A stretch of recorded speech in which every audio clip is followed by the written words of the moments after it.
Hello বন্ধুরা, সুজাতার রান্নাঘরে সবাইকে স্বাগত। আজকের রেসিপি ব্রেড রোল বা ব্রেড পকোড়া বা পাউরুটির চপও বলতে পারো।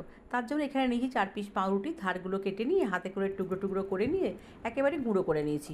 তারপর তাতে একে একে সেদ্ধ করা আলু, পেঁয়াজ, ক্যাপসিকাম, কাঁচা লঙ্কা, কয়েক টুকরো রসুন, গ্রেট করা কিছুটা আদা, গোটা জিরে, নুন, হলুদ, অল্প মিষ্টি, জিরে গুঁড়ো দিয়ে ভালো করে মেখে নিয়েছি। তোমরা চাইলে কিন্তু এখানে ধনেপাতা বা একটু ভাজা বাদামও অ্যাড করতে পারো, আমি কিন্তু দিইনি। তারপর হাতের সাহায্যে এইভাবে লম্বা লম্বা করে চপের আকারে বা রোলের মতো করে গড়ে নিয়েছি।